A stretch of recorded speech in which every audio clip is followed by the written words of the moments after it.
Hi, everyone. This is Paul, and you're listening to episode 15 of the Generation Latino podcast. Today, we have a very special guest. His name is AJ Rivas.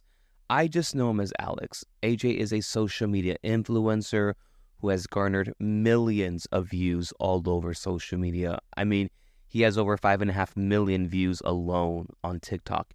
He is widely known for his viral comedy sketches, dance routines, and so much more. AJ is also known for his outrageous and unapologetic alter ego, Jessica 210, who audiences love and admire and sometimes are afraid of. In this episode, AJ and I take a deep dive into our Mexican culture, what it's like growing up Latino, what it's like growing up gay. We also chat about our love for Selena, RuPaul's Drag Race. We talk about dating, what it means to have confidence, to exude confidence. It was such a pleasure to chat with him and get to know him just a little bit more. He was such a sweetheart and such an open book with me. We chatted for about 5 hours the day that we recorded this, and he was so humble, so genuine, and it was so admirable to see someone that I know of be this way. So he has the biggest heart, and I really hope you enjoy this episode because I did. It was such a pleasure to chat with him. So here you have it, guys. I hope you enjoy episode 15, Growing Up Latino and Gay. Enjoy. Alex, I have been doing this deep dive since I knew you were going to be on my podcast. And growing up Latino, what was it like for you growing up in a Latino household? I grew up with my mom and my dad at the time. They had me at the age of 23. My dad was your typical cholo kind of dad, wear the tres flores in his hair, the hairnet all the time. It was always a muscle shirt with khakis on. And my mom she was going to college and she was working at a bookstore, and there was just us three at that time, and we were very family oriented. We're always with family. It was all about family. Starting up in elementary school when my dad was alive, I was in ESL classes. My dad had me in those classes because he wanted me to learn Spanish. So pretty much Spanish was one of my first languages along with English. I felt safe and I felt loved. Who's the one that introduced you to dancing? Because after seeing all these videos of you dancing, going viral, was it your mom, dad? My mom was the dancer. My mom's side of the family is definitely the dancing family. I was one of the young cousins of that generation. And so I was around all my other cousins who were already the ages of anywhere from 12 years old to like 19. I was around them, being a young kid, listening to freestyle music, Latino rap, which is like that booty bounce stuff, the booty bounce Fridays kind of music. And that was just kind of the culture, music, and dancing that I grew up with, along with like 80s music, and then of course the 90s music at that time.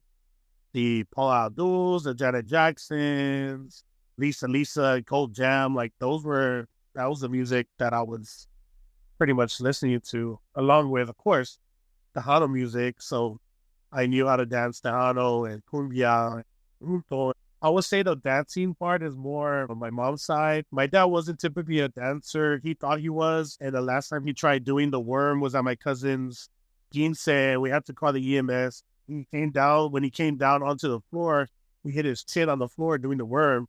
What was your first memory of dancing? I would have to say quinceañeras. My mom was the tia that would say, "Oh, mijo could be the prince of the quince. He can be the prince."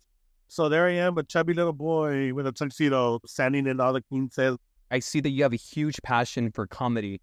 What came first, comedy or dance? Dancing came first, was my first love. As young kids, we don't really know what expressing ourselves is, right? I just knew, besides me always carrying around my bag of construction paper and markers and crayons, and scissors and glue to do arts and crafts, but dancing and lip singing music was the way that I was able to express myself. You were lip syncing way before RuPaul's Drag Race. Oh, for sure. I was lip syncing before I knew what drag queens were. Yeah, so would you call yourself a lip sync assassin at a young age? Oh, definitely. I was a lip sync assassin at a young age. I could probably move more. People know you for the character of Jessica. The girls we had in school, I say love letter because I think it's more of like an homage to the ladies we grew up with. But with Jessica, can you explain the details of what made you come up with her? Was it just something that you thought of? Did you get different characters from movies, or what was like the inspiration for Jessica? I would have to say my 3 different cousins. My cousins, they babysat me. I've been a kid, being very vigilant of everything going on at a young age. I wasn't like other kids. I was always with the adults. The adults never noticed that I was there just because I was quiet, just listening to everything going on. And even back at the quinceañeras, when I was a young kid dancing, I would get mad at the other little kids for playing on the dance floor, hopping on the lights from light to light. I'm like, this is not a playground, because I was dancing. And I just like grew up with those women, around me all the time. And it's almost like a love letter. I tell people, I'm like, when you're around a gay person, we're going to shade you. And if we shade you, that means we love you. Bringing that character to life, Jessica, I remember the first video I actually brought her to life. It was a video about Father's Day. And so I did, she wasn't even talking. It was a voiceover. And it was Jessica just on the phone, like doing a Facebook post. It says, "Happy Father's Day to all the single mothers out there. I just want to let y'all know, ladies, we're in this together and we're going to get through this, even though our baby's dad doesn't want to be in their life. The baby dad doesn't want to be in the life. They're just being toxic and they're taking it out on them and the kid." I wanted to bring awareness to women I grew up around, whether it was positive or negative. I feel like it's very relatable in many households, in many families. I just learned to embrace, our culture, and not every culture is like that. Not everyone in the culture is like that. When I see Jessica, I see a girl that I had in 7th period. It's enlightening for me to see. You're taking light of someone who I think people can learn from, or get a laugh. I also would describe Jessica as unapologetically herself. Very that. But I love when you perform. Jessica can talk to the straight man, sit him down. When do you become that unapologetic Jessica? It's a process, because the first thing I start working on is my eyebrows. And once I see the arch really like, boom, I can do my makeup, put my lashes on, I put my lipstick on. So I have to ask you, what are you listening to when you're getting ready? My playlist when I'm getting ready, I say if I was a drag queen, I was a drag queen in the 80s. And I love my Shaka Khan. I love Paula, Janet. I just love the 80s dance music. So then you're listening to that, you're putting on the makeup, and then the hair comes on, and then you're that bitch. Hair comes on, and I'm like, ooh. I put my big earrings on, and I just start like vibing. So once you become Jessica, everything's off limits. Boundaries are out the door. If you don't like me, too fucking bad. I've seen the videos of you bringing men up on stage and making them extremely uncomfortable. I'm like, man, this bitch is going there. Like, you do not hold back. What would be her perfect first date? Perfect date for Jessica is definitely like, she don't care about fancy places. Like, Jessica will, like, if you don't have sriracha sauce, she has one in her purse already. If there's no chips or salsa, she has her chips or Fritos. I think she's such a creative character that you've created. You and I both grew up in the same area. What was your first memory of Selena? The first time that I remember was at Market Square during a fiesta. My dad, when he was still here with us, he worked at Mi Tierra. We were always there at Market Square, being able to see Selena and see her perform. Her hair was slicked back and a little bun in the back, and her red lip, her eyebrow. That's how I remember her dressed. Before the Selena movie, I already knew Selena mannerism. Listening to her, I had the Selena live tape, and I would take my radio outside. My mom would go play outside.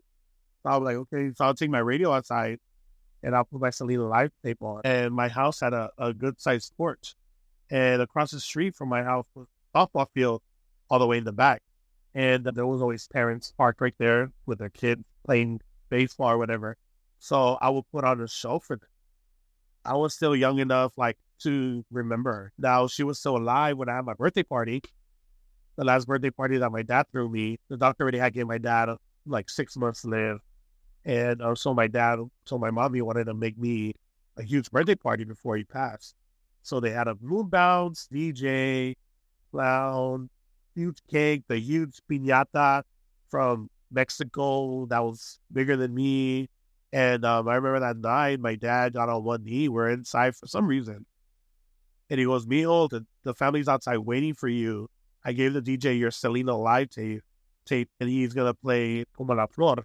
And so the family wants to see you perform it. And I was able to do that for my family, who my dad was very encouraging. Hey, you actually have a vivid memory. I remember the day that Selena passed. But my dad, he would drink what they call huerito.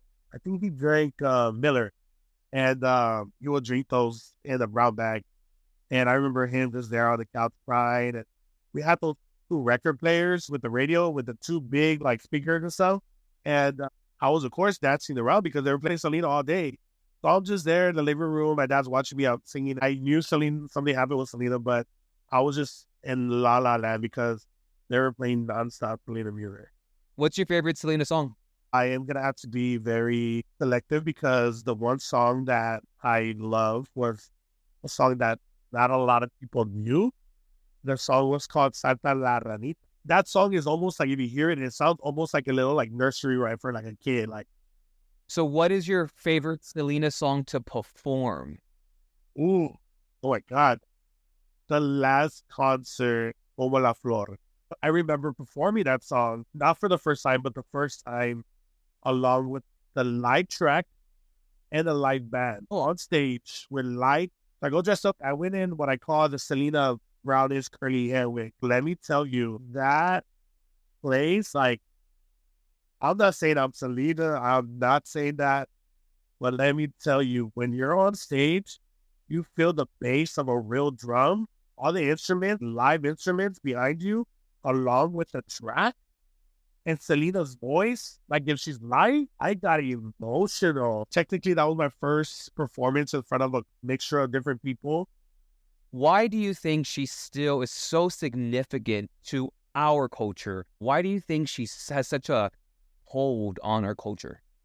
I think because our Latino culture in general, we're very traditional when it comes to certain things. Selena knew how to say something positive for every single buddy. You know, she represents us really well. We hold ourselves with respect.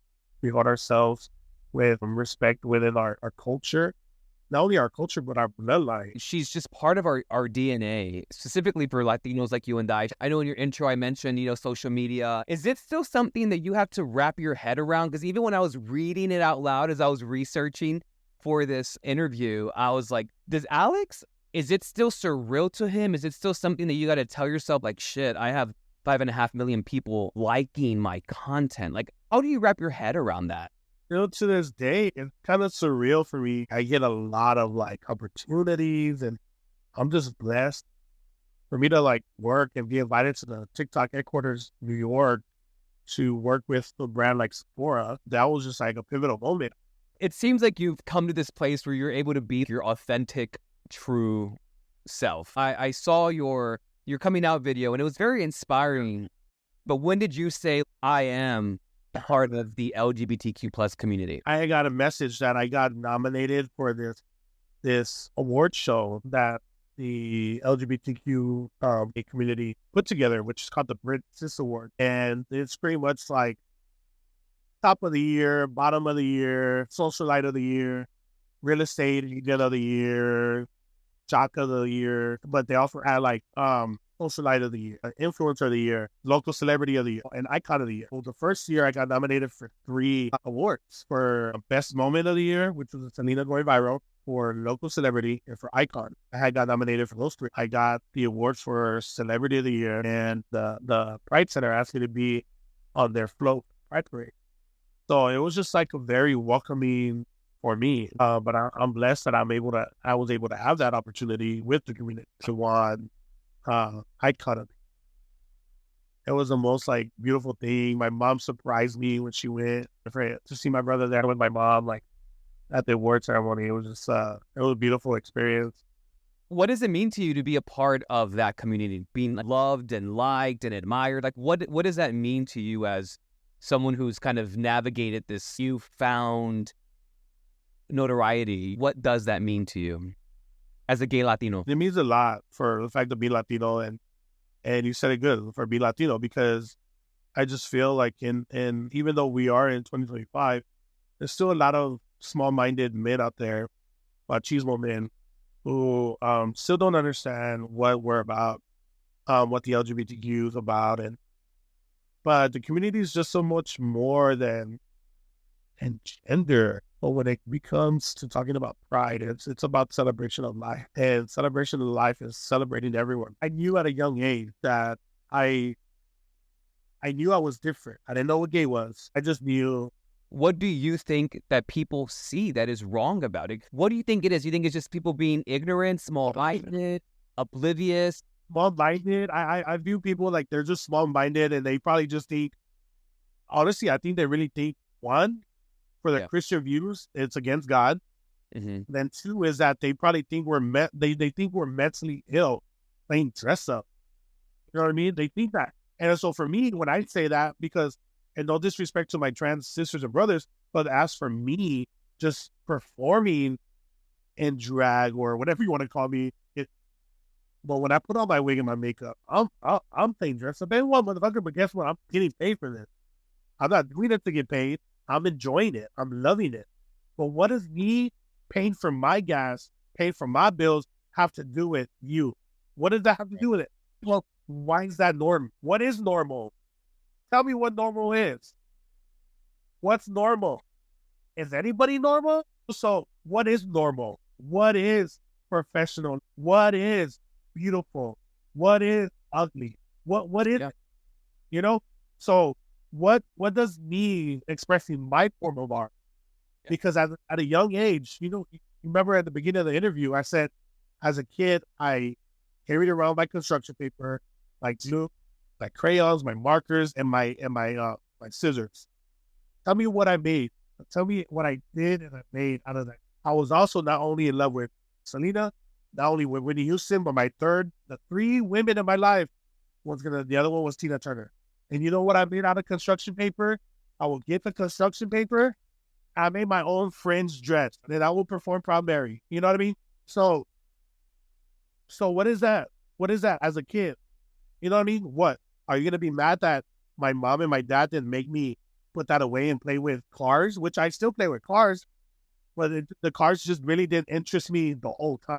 When you finally said, I am gay, what is the biggest difference that you felt when you actually, not people assuming, not people talking behind your back, when you finally said, I am gay, and you surrendered it, what was the biggest feeling that you felt after you said that?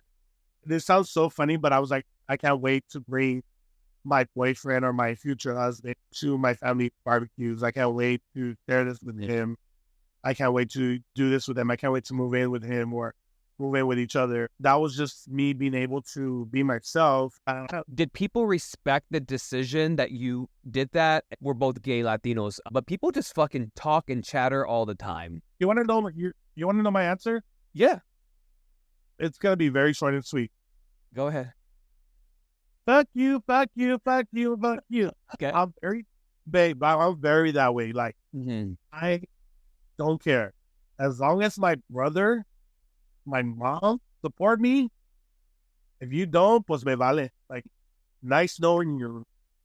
You do have so much noise around you, from admirers to people that are just wishing bad upon you. And I know there's people out there who are even probably around me that wish bad for me. Oh, I'm sure. You know, and I just honestly, I really don't care. I know I live the life I live. And this is for my conversations that I have with God. But at the end of the day, God legit, like, I have my conversations with him. He knows how crazy I am. He has done so much for my life, for my family, for me to ever question him, for me to ever turn my back on him.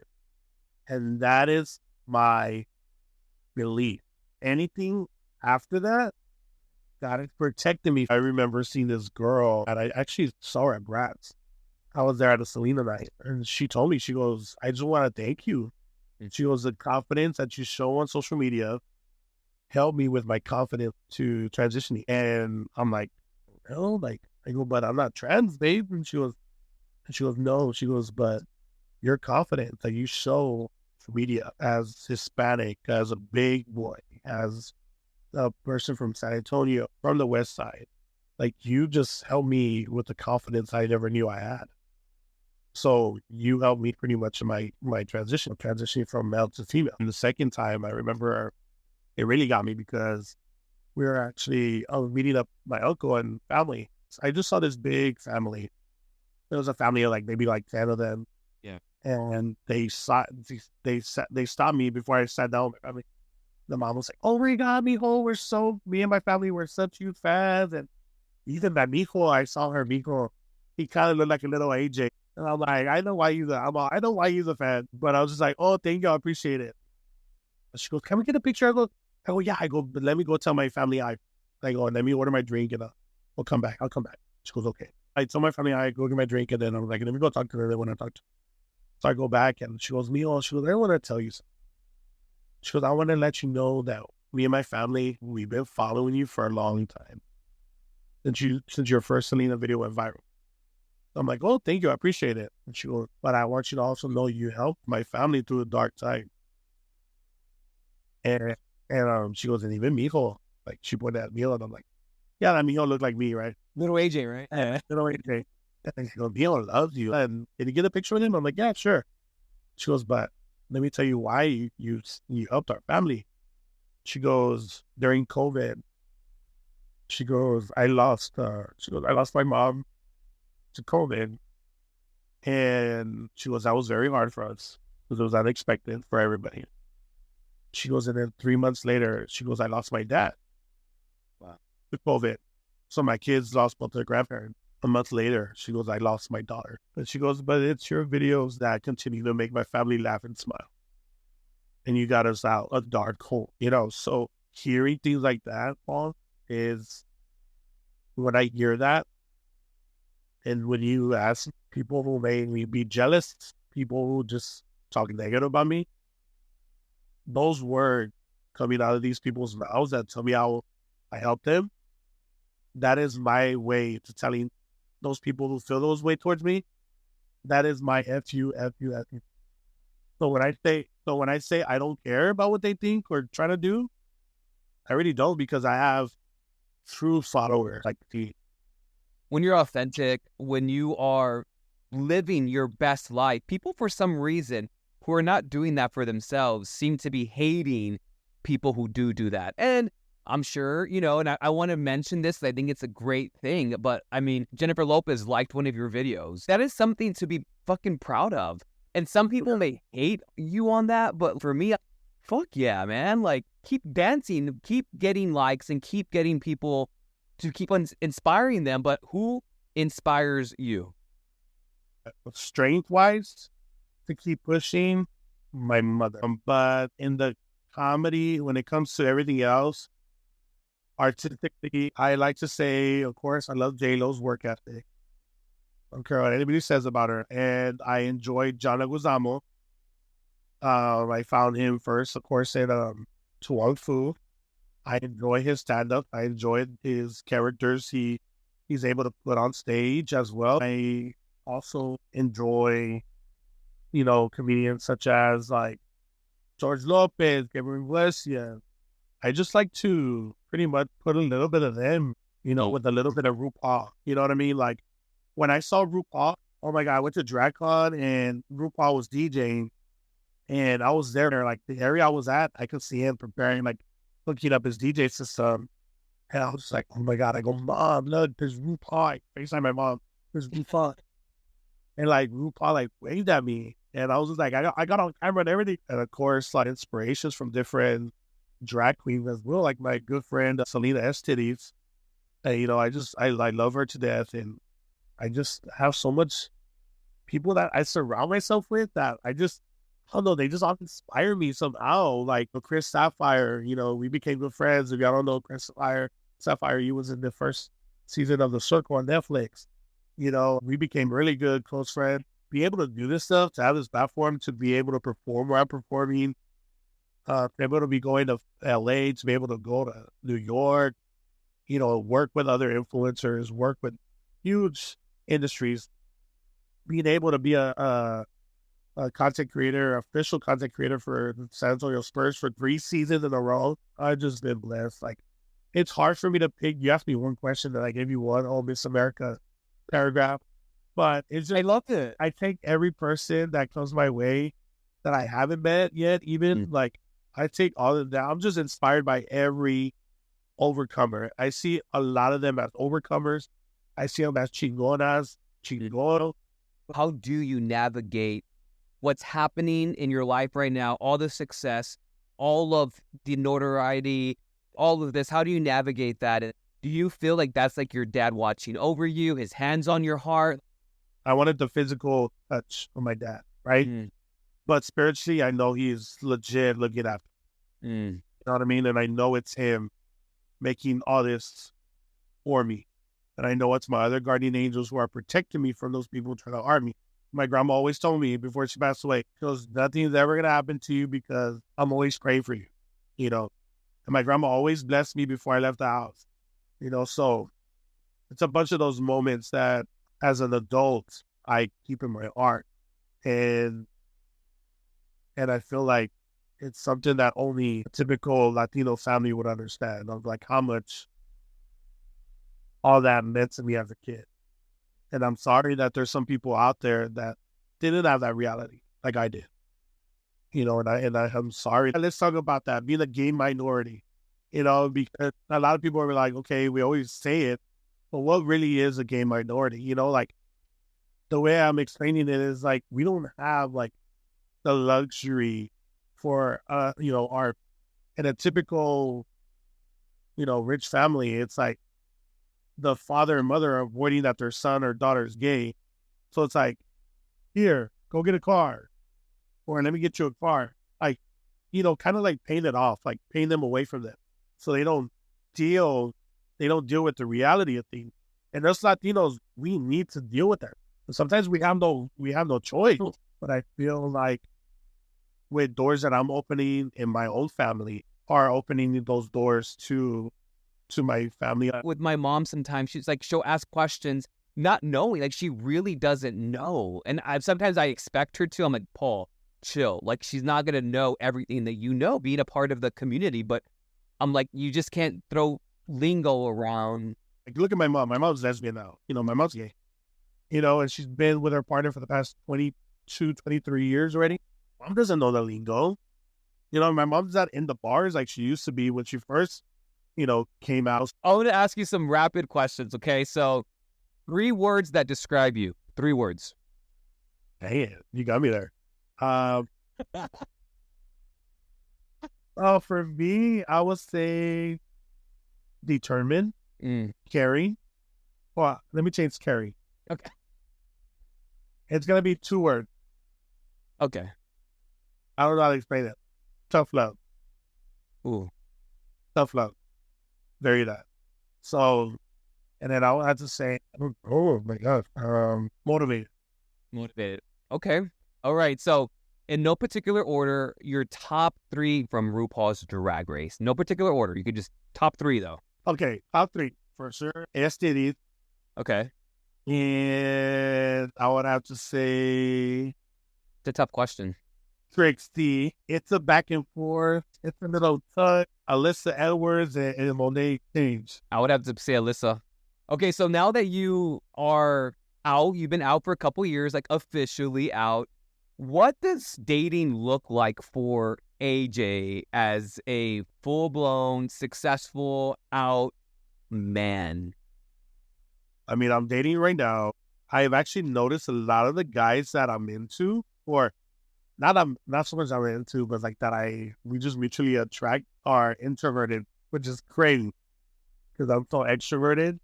But I could be introverted. But a lot of the guys that I was on Facebook dating, but a lot of people kind of have similarities of being introverted. But once they start bringing on my social media, Once they started bringing on my video, you wore a plaid shirt to our date, so I had to say that. Okay, so no cowboys. Just kidding. Okay, so then I was just kidding about that. No, but I don't know. I just it's a turn off whenever they bring up my. yeah. It's like that. All you want to know? I'm more than that. That's why, AJ, I don't bring up my profession early on in the dates. Like, I was giving one of my girlfriends some dating advice. She's an MD doctor. I said, wait for date 4 or 5 before you start telling them that you're a lawyer or, whatever it is. So what is your type, AJ? What is your type? I mean, my type can give me what I want. It's not Jessica, AJ's type. Remember who made Jessica? Jessica could just say it. I don't know, because I remember I used to say I wanted a certain person, a certain kind of person. And every time I said, oh, I'll never date someone like that. Oh, I'll never talk to someone like that. Never say never. So I don't know, like. I mean, like, what trait, like, what type as in traits, not physical traits you want? I want someone who is educated. I want someone who is family oriented. This is what narrowed down the list, and I got people upset, and I need them to believe in God. I'm the type of person, if I have a long day, I want to come home to my partner. I didn't get the promotion, or they think I'm gonna get it. For me, it's not so much the reassuring that I want, more the accountability of being able to have someone who believes that God has you, like whether you get it or not. No matter what, we'll keep trying. It's not in God's favor for your life right now. So for me, hearing that from someone that I love, rather than just dusting it on the rug, I need and I want. That's sweet. I didn't know that was your type. That is definitely like, and then that's why it's been hard for me to date in the LGBTQ plus community, because it's kind of hard to find that. That's just a whole nother conversation for another time. But luckily, like so far, the one guy I'm interested in right now, we are going on 2 months of talking. I have 3 more questions for you. And this one, I'm very curious to know, where do you see yourself in 5 years and what do you wish to accomplish? I see myself on TV already for 5 more years, being a reality TV star. And then going from reality TV, I would like to go more into the acting. But I feel I want to do more the reality star TV. Put it on your vision board, like seriously. My goal 2 years ago was to have a theater comedy show at one of our local theaters here. And this year I got the opportunity to, headline at my own headlining show at Empire Theater. That is so exciting. What keeps you inspired during your darkest times? Because the world we live in, it can get dark sometimes. But in those dark moments, what keeps you motivated and inspired? I had the thought of having it worse. And I know I keep bringing her up, but I just can't help it. For example, like, my mom is a 2-time cancer survivor. She's the ovarian cancer survivor and a thyroid cancer survivor. And we lost my dad to leukemia, and my stepdad lost to kidney cancer. So there's just so many ways to view your life. Especially, I like to do a lot of charity work. I don't put it out there, but I do it because I want to. But there's just a lot of different walks of life I've come across, especially working with kids with disabilities who have been abused by their caregivers or guardians, parents, in many type of different ways. And I've been around that, working with children that way. So it's just like, I just need people at their lowest and not comparing myself to them. There's just so much more things going on in this world that none of us can, like, what we're going through right now is a piece of cake. Yeah. You know what I mean? And I can go through a whole list of kids right now are getting abused. How many battered women are out there being abused. There's child trafficking. There's, oh my gosh, the list goes on, Paul. To where I am, earlier when you asked me about explain like 3 words, right? And like said self-love. And it's just, I'm the type of person, you convince me, but then you're not going to like what I say next, because I'm gonna be like, okay, well, what do you need? What do you need my help? What do you want? What can we do to change that? How can I help? Yeah. You don't have a car? Well, you know what? I'm free on Thursday. I can take you to the Via bus for now. Unfortunately, I can't take you every day to the store or whatever. That's just an example, right? Yeah. Or you need to find a job. I'll take you to go up, find a job. If I have free time. How we do?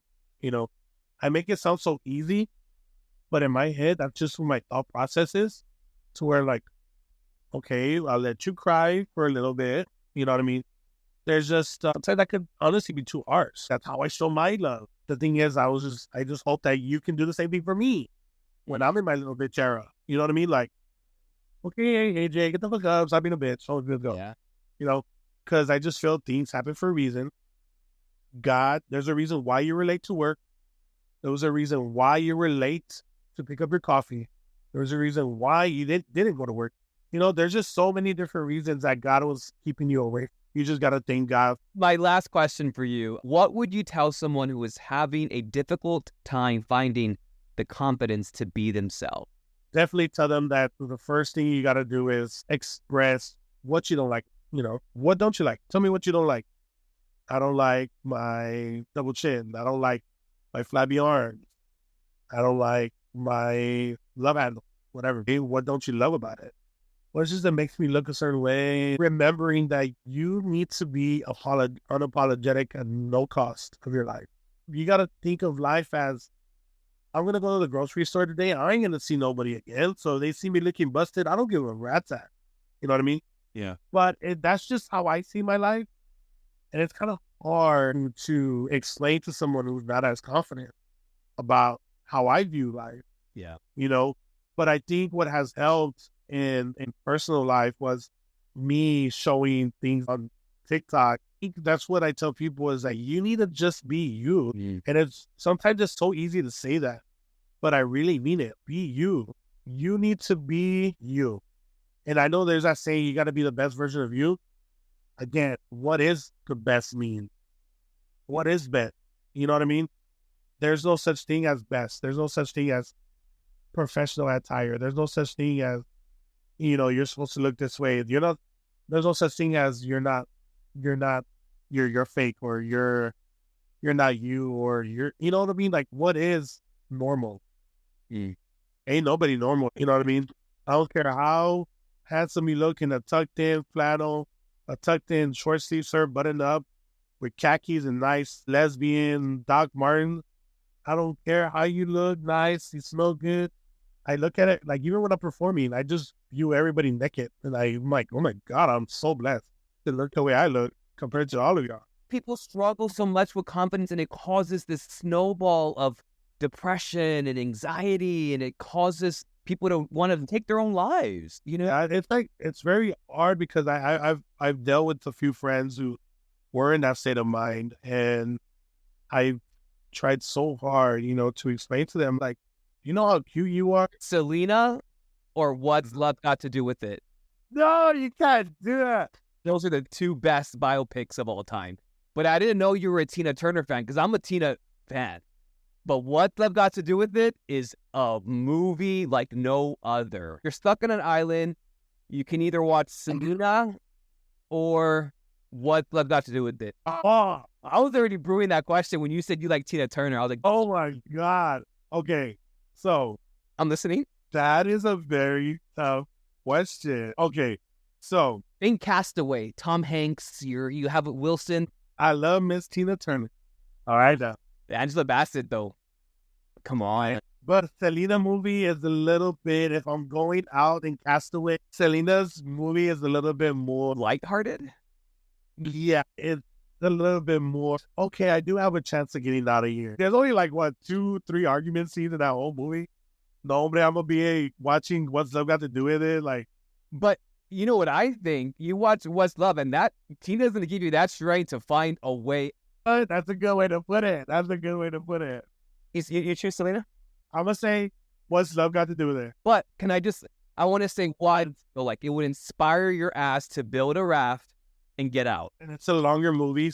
And it ends a little bit better. I love the Selena movie. It's a staple, but God, every time I finish watching it, I am depressed. Now, Tina Turner, I will leave a guy as I'm watching. What's your favorite Tina song? I just want to know. Ooh, my favorite is, have to be, not for the movie, but I am dying to perform I Want to Make $1 Million. Oh my God. Oh, I love it. I used to, fun fact is, Yeah. before we get off, I used to go to the Pan Am American Library. So they had the Tina Turner live in 1986. And I would always rent it out with my cars. And I would watch it over and over. The concert, it's actually the concert from the ending, from the movie, that concert. I know exactly what you're talking Yeah, about. that one. And I remember her in the beginning, she's in her dressing room and Cool. there's like balloons and there's like fireworks and everything. Like, yeah. So that's your favorites. Mine's the best. I love the best. I love the best. Private dancer, I've always felt that was my fantasy. Like, that's my, I want to make $1 million. When are the tickets on sale for the Empire? Are they on sale already? Tickets already on sale to general public. Okay, so I can go buy some? Yes, definitely. Alex, I just want to say, from one queer kid to another, it's been a pleasure chatting with you, but I want to thank you from the bottom of my heart for letting me interview you, for being on this podcast. My vision and mission is to get other Latinos, Latinas together and just push our community. Sure. So I cannot thank you enough. For those who don't have social media, Me? you can just go to the Majestic. It's on the Majestic and Empire Theater. They're conjoined together. So the Majestic and Empire Theater website, and the show is on there for Friday, the June 13th. So it's my Pride comedy show. It's my third annual Pride comedy show.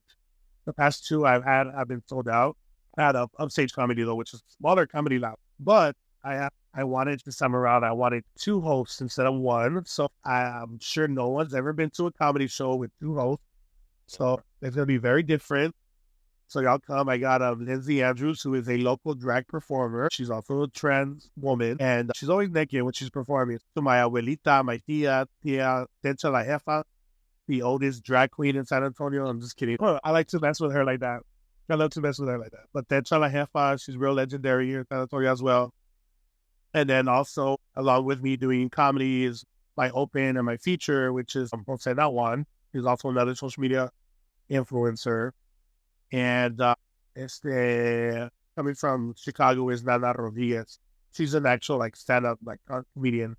Excited to see this. Mark my calendar. I might have a date. Who knows? By then, I don't know, but I might have a date. Alex, I want to thank you very much, and I truly appreciate it. Thank you so much for having me, Paul. Yes, sir. Thank you. Bye. Bye.